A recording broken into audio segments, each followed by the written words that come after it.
I'm Chris, and this is MMA for You.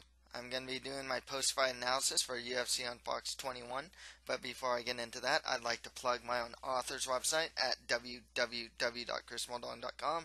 I am an author specializing in the fantasy genre, and you can buy some of my works, starting with my first novel, an action adventure called The Mustard Prince in the Condiment Kingdom, for $4.99 at www.chrismoldon.com on PDF format, or if you have some sort of e-reader such as a Kindle, you can buy it for $4.99 from Amazon.com. Also, for just $1.99, you can buy some of my short stories and short story collections, both on Amazon.com and on my website, starting with the fantasy horror short story, The Land of the Wooden Statues, which I'm trying to make into a full novel. My horror collection, which is a collection of 3 of my gothic horror short stories, and my fantasy fable collection, which is a collection of 4 of my fantasy fable short stories. So on to this card. This card was very much how I predicted it'd be, because the main card was interesting. Every fight on there was interesting, and every fight on there delivered in some way, shape, or form. The prelims were exactly what I thought they'd be. Just some good fights, a cool knockout here or there. But otherwise, you got lower to mid-tier guys fighting each other. So it's one of those could be good, cannot be, might not be good type of deals. My picks, I did really good actually. I got 9 out of 10 correct. The only one that I missed was Felipe Silva versus Shane Campbell. Bonuses, Van Zant and Maya picked up performance of the night, while Miller and Lozon took home fight of the night. All those guys were on the main card too. Which goes to show that the main card really was the strongest part of the. I mean, usually is, but like the prelims just weren't strong at all as far as like name value goes and just guys respected the division goes. So let's get started. Damian Maia defeated Carlos Condit via rear naked choke, 1 minute and 52 seconds in the first round. What can you say here? I mean, dominant performance from Maia. If I'm not mistaken, the fight metric or something has Condit only landing 1 significant strike. And it's got to be said, who beats Carlos Condit that fast? I mean, seriously, like, tell me a fighter that's beaten Carlos Condit that has, like, he's hard enough to finish. He, I would like to look through his resume and see his losses and see how many of them were in the first round. Because this is crazy. I know Carlos Condit, he was already contemplating retirement. Now, it looks like he's greatly considering it. Here's the problem with Condit. Now, we know him as a great scrambler, but he's never been a very defensively sound fighter. That goes for his stand-up defense, that goes for his takedown defense, and his aggression lets him get away with having bad defense. I mean, this is a guy that he's on his back, he'll scramble, he'll throw elbows from his back, he'll throw up subs, and he has the cardio and the chin to do that. But you got a technician like Damian Maia. I mean, Condit does not have the greatest takedown defense, and like I said, he doesn't have good defense. That's the thing. He's all offense. I remember I've seen some fight of his. I think it was like Allenberger, or like maybe I think it was the Allenberger fight where it's like Condit is on mount and raining down ground and pound, and he gets reversed or swept by like an Oompa that you'd learn as a white belt because he's just so aggressive that he forsakes defense. I can't help but feel there's something about that went on in this fight as well because Maya got his back and he got that choke in pretty fast. I have to wonder if Condit was thinking scramble, scramble, get out, but once again forsaking defense in order to do that. Um, Otherwise, wow, real dominant wins. Kind of sucks to see Carlos Condit go out like that, but tis the fight game.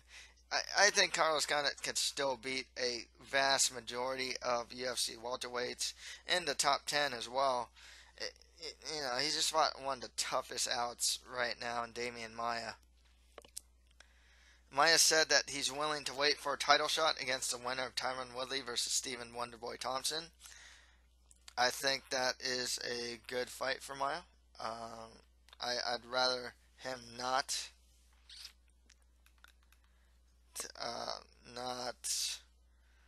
wait, but he's beaten so many guys.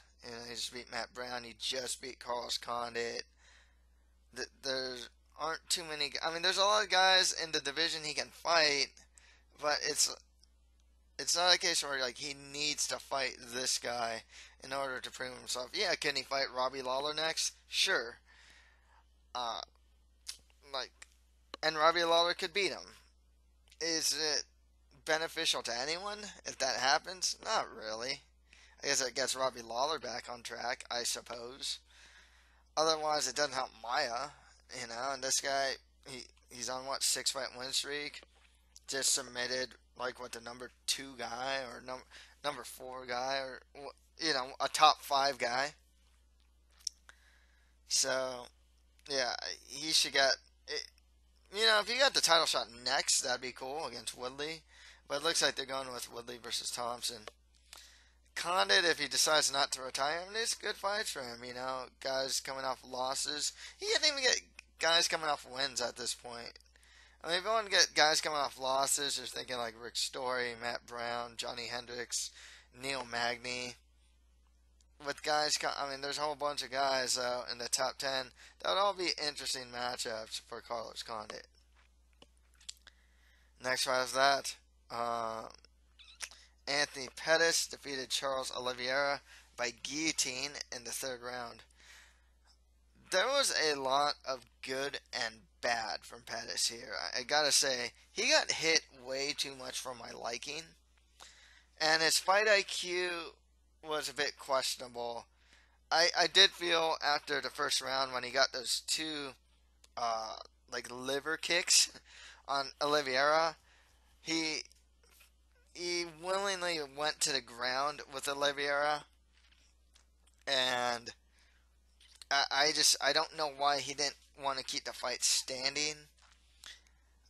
There's too many times where he seemed a little too willing to get to grapple, and that put him in bad positions that he didn't necessarily need to be to begin with. However, wow, that groundwork from Pettis. I mean, yeah, you submitted the guy with the awesome front chokes. That's awesome alone. When he kept escaping the back take, though, he even got out of the back. Like when Oliveira took Pettis' back and had the body triangle, I was like, okay, Pettis is either gonna get choked or he's gonna lose this round. Nope, he gets out of that too. I was very impressed with that. Like Charles Oliveira he's glue when he's on your back. He's got a good amount of rear naked choke victories. And for Pettis to consistently get out of that position, some great work from Pettis. Pettis has a great guillotine. I remember seeing it against Gilbert Melendez. And we saw it here. Oliveira is known for his Brazilian Jiu-Jitsu, but Pettis managed to sink in that guillotine. striking wise, Pettis. I think the problem with Pettis, there were some problems with him in the striking department that I just found really odd because there were some times when he'd just be caught looking at Oliveira, like he's in the pocket and he's just kind of looking at him or something, and it was the weirdest thing. So, like I said, there was a lot to like about Pettis here, but there's a couple things not to like here. I also thought that he looked to be fading a little bit as the fight wore on, but that could all, some of this could be attributed to the fact that he's fighting at 145 for the first time. Maybe once he gets the weight cut really, down pat, uh, that some of these issues won't present themselves. With that said, Pettis just beat a top 10 guy. Got out of that 3-fight win streak. He's a name, and for all the negative I said, there's a lot of positive with Pettis too. He's still really good. Guy is quite a talent. He should be getting just top guys. He's got Bermudez, Swanson, Stevens, Lamas, guys like that. Charles Oliveira can get guys like Hakon Diaz or Kawajiri or guys like that. Because the fact of the matter is with Charles Oliveira is that he's fought most of the top guys of featherweight. I don't think he's fought Lamas yet. Yeah, I don't think he's fought Lamas or Bermudez. So I suppose he can fight those guys, but both those guys are coming off wins. If I'm not mistaken, Lamas is coming off a win too. I just forgot. I just forgot against whom he won against. But otherwise, yeah, great win for Pettis. He for the most part, he looked good here. Some things are a bit concerning, but otherwise, he looked good here. Kind of wish he did even more kicks than he did, to be honest with you. That's, being pretty critical on the guy. Speaking of more kicks, Paige Van Zandt defeated Beck Rawlings via knockout. It was a jumping switch kick to follow up ground and pound. 17 seconds into round 2. It's got to be said, though, Paige Van Zandt did not look that good until she did that kick. It has to be said. I thought that Rawlings I think she pretty definitively won that first round. I don't think there's too much argument to say otherwise. She was really good at breaking from the clinch. And Rawlings was definitely the better boxer, and had the better hands. Paige, I don't know if she'll ever be a natural puncher or her hands will be that good. But with her background, I think it's like gymnastics, cheerleading. She could be quite a natural kicker. She does have the dexterity for it. She was throwing some pretty good leg kicks in the first round. And of course, then she hit this like jump-in switch kick, which is really cool. Quite the highlight reel, especially with Paige Van Zandt coming off Dancing with the Stars. Her stock has risen quite a bit, and to get a win and quite the highlight reel that she did, it makes me actually wonder how she's going to get booked, because on a technical level, I still don't think she's ready for the top 5. I don't think she beats Rose in a rematch. I don't think she beats Gedalia. I don't know if she's good enough to beat Tisha Torres at this time. I'd still probably favor Torres. There were some things I did like with Paige Van Zandt here, though. Because I really hate the bull rush into the clinch style of fighting that you see in the lower levels. A lot of women's MMA fighters do it. Even at some of the higher end of women's bantamweight, you still see that. Ronda Rousey does that. Juliana Pena does that too. I hated it when Paige Van Zandt did it though, because against Rose Namajunas, it just didn't work. And for a while, it wasn't going to work against Beck Rawlings. It was good in the post-fight interview that she addressed it. She said something along the likes of like, "Yeah, I just run in and try and get the clinch, and we trained not to do that." And I was like, "Good. Hey, that's progress." To me, that's huge progress. To be honest with you, I think that's actually a really good thing to recognize because it's just such a bad and inefficient way of fighting. Like, only there's a certain level fighter that just will not fall for that. And actually, as there's more footage of Paige, you know, more and more opponents are just going to avoid that.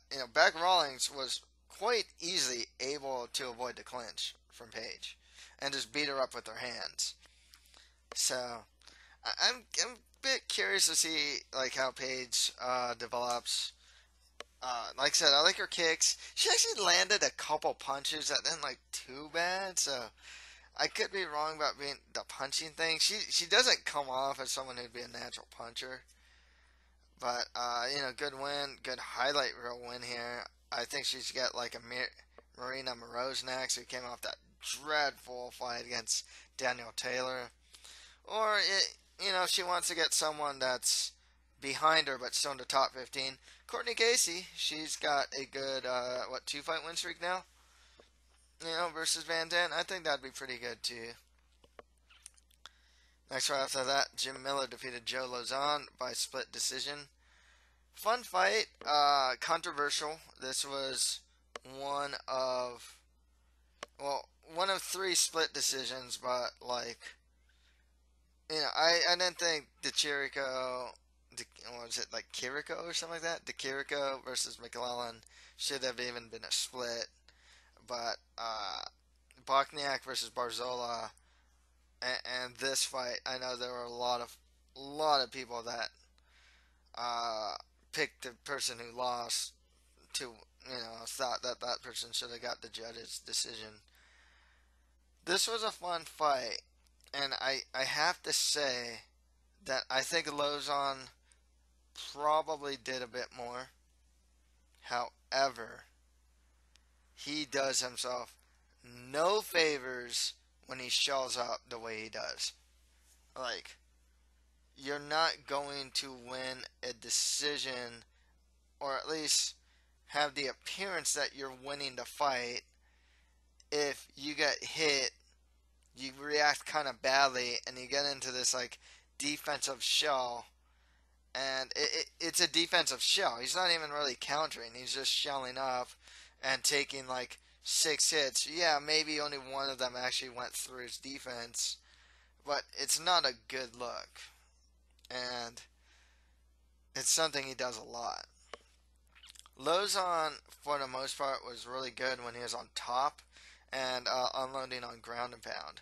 The biggest problem with Jim Miller, and this is something that's been with him forever, is he is just way too content to be on bottom and to stay on bottom. You can watch so many of his fights, whether it's like the Benson Henderson fight, the Pat Healy fight, the Michael Chiesa fight. He just wants to play bottom far too much, and he'll get the rubber guard, try to go for mission control.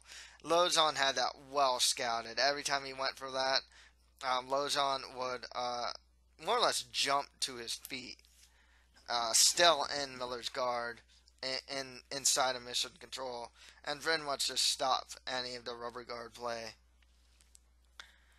But yeah, it was close though. Because the thing with Miller is he would really, really hurt Lauzon, and I can't really say the same, like that he'd do the same to Miller. There's a couple things I liked about this fight. I felt that Miller didn't always allow Lauzon to gain ground. It was kind of a back and forth with that though, because sometimes like Miller's back would be very close to the fence, Lauzon's closing in, he'd throw a strike or two, and then Miller would just like counter and throw his own hard strikes to just get him off him. So he wouldn't really allow Lozon to gain ground. So I'm not too disappointed with this decision. Both these guys are pretty much in that like senior league right now. You know, Jim Miller, Joe Lozon, Diego's kind of here. I don't know who else on lightweights here. These guys are either going to fight like lower level or like prospects, or they're going to fight other senior level guys. And yeah, that's actually what I'd like to see from both guys moving forward. On to the prelims. Sam Alvey defeated Kevin Casey by TKO in the second round. You know, the thing with Kevin Casey is, one, he beat Bubba Bush, then got popped for Drusselone or like some sort of drug. Then he's out a year. I think he came back and beat Ildemar Alcantara, lost the fight, got an eye poke, so it was a no, or eye poked his next opponent. This is no contest, and then after that, he got a draw with Elvis Mutapchik. And so, I don't know why Kevin Casey would be in the UFC after this fight. This guy just hasn't won in like a very long time. Sam Alvey is Sam Alvey. There's a way to beat this guy. It can be very boring, or it can be, it could be fun. Elias Theodoro showed that you just move around a dude, kick him, and don't really let him throw anything. Worked. It was a game plan that works against Sam Alvey. Derek Brunson just mauled the guy. So, there's a way to beat Sam Alvey, and like Kevin Casey doesn't necessarily have that game in him. Then he got, one thing is at the end of the first round too. I liked Sam Alvey's clinch work. He had some good knees to the body and some good elbows. I gotta wish this guy wouldn't just counter strike. Like sometimes he'll show something in his arsenal that's like, oh hey, I got he got this guillotine on Eric Spicely, who's a jiu-jitsu guy. Oh hey, he's doing well in the clinch against this guy that's clearly trying to take him down against the cage. Shows a pretty good clinch striking. I think Sam Alvey has a little more in his game that I think he should try and utilize, because he's such a low volume guy otherwise.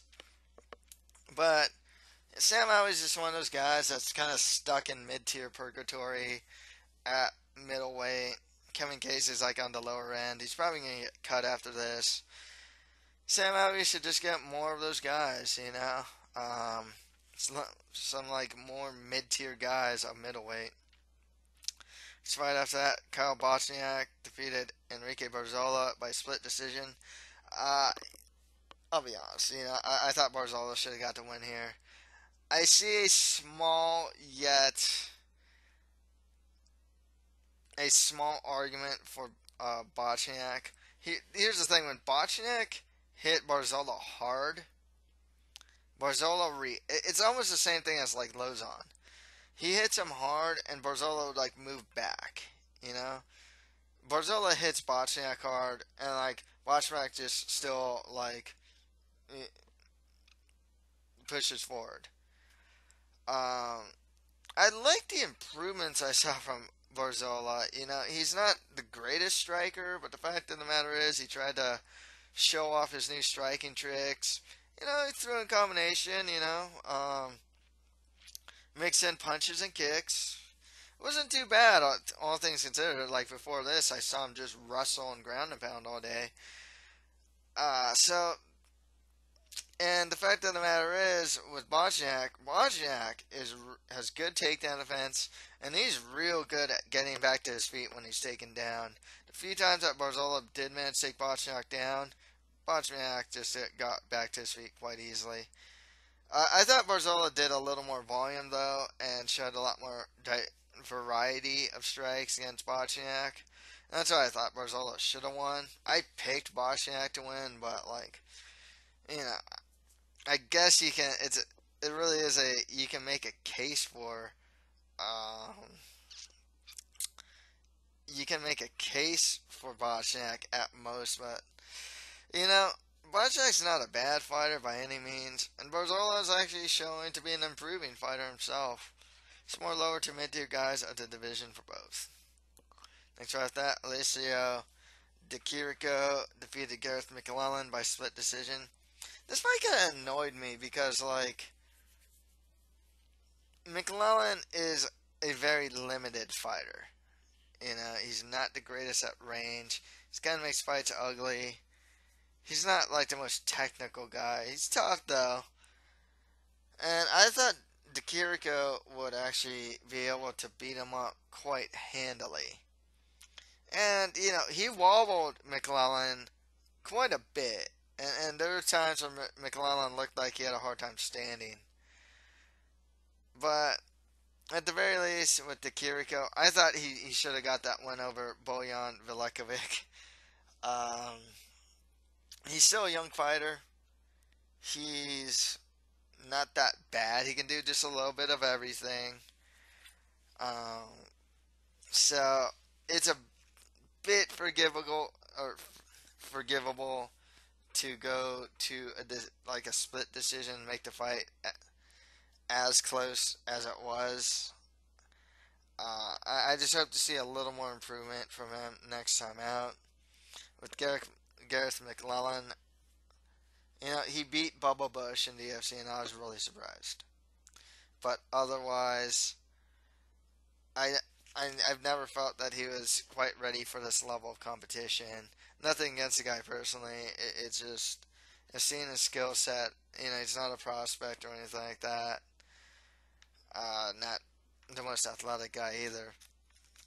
You know, it just, he never seemed particularly ready uh, to fight even just like lower to mid tier middleweights.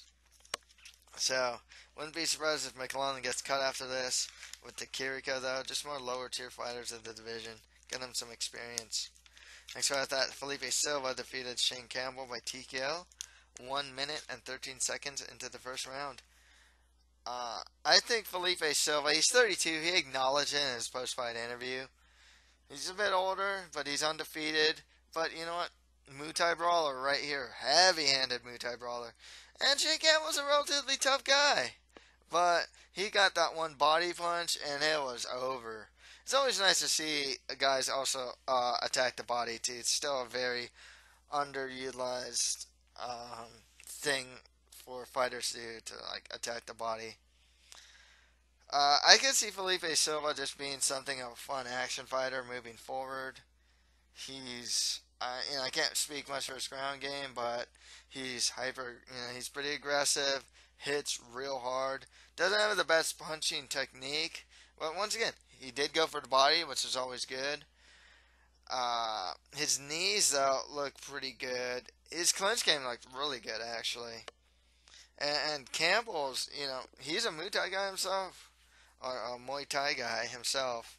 And, yeah, he just got beat up here. And Shane Campbell, you know, this guy's coming off a losing streak now. It wouldn't be surprising to see him get cut. And with Felipe Silva, just get some more action fights moving forward. UFC Fight Pass prelims, Chad Laprise defeated Thibault Goti by TKO, 1 minute and 36 seconds in the first round. You know, Goti just isn't ready for this level of competition. Like, he looked pretty good in the regional scene, and I thought he would be. You know, his first fight, he got Timu Pakalin, who is big and athletic, but he's a very unpolished fighter. And he just got blasted by Timu Pakalin. And then he got subbed by Olivier Aben-Mercier. Good prospect, not a great prospect. And then he lost to Chad Laprise. So, I mean, relatively tough guys here. Chad Laprise, I'm not going to say he's a prospect or anything like that. I think at this point he's almost pretty much like a veteran fighter. You know, like, he's got good technical stand-up. His takedown defense isn't that bad. I've seen him grapple. You know, he knows how to handle himself on the ground. Just good, well-rounded guy. Not always the heaviest hitting guy, but obviously he got the knockout on Goatee here. Um, yeah, with 3 losses in a row, Goatee's probably cut from the UFC. But Chandler Priest, I hear he's moving up to welterweight. He's missed weight. I guess it's a good idea. I've never thought of him as a particularly big lightweight. He actually seemed like a natural lightweight, but you know what? A lot of fighters are moving up these days, and if you're missing weight from one division, maybe it is the best idea to move up to the next highest division. So more like lower to mid guys, a division for Chandler Priest. And finally, Jeremy Kennedy defeated Alessandro Ricci, Alex Ricci, by unanimous decision. This was pretty much like a wall install, a lot of cage grinding in this fight. I'll say that, like, Jeremy Kennedy, the few times he did strike, actually, he wasn't too bad at it. He actually showed some nice elbows from inside. He had a pretty good right hand, which was actually finding its mark. But for the most part, he was grinding a lot. He's still a young fighter. I think he has potential. He's like 23. His stand-up skills actually don't look too bad, even though he was clearly trying to out-grapple Ricci here. He could potentially be something in the future. It's really tough to say. He's young. His skill set's relatively well-rounded, but he clearly hasn't just put it all together quite yet. With Ricci, man, this guy backs himself up against a cage far too much. He does have some really good knees, and his takedown defense actually wasn't too bad, but otherwise, he didn't ever have much in his game here. Just more lower to mid guys in the division for both. So that's it for my post-fight analysis for UFC on Fox 21. If you have any comments, just leave them below. And please check out my website at www.chrismoldon.com and buy some of my works, starting with my first novel, The Mustard Prince in the Condiment Kingdom, for $4.99 at Amazon.com or on my website at www.chrismoldon.com. And for just $1.99, you can buy some of my short stories and short story collections, starting with The Land of the Wooden Statues. Then there's my horror collection, and finally the Fancy Fable collection. So that's pretty much it for MMA for You. Thank you guys very much.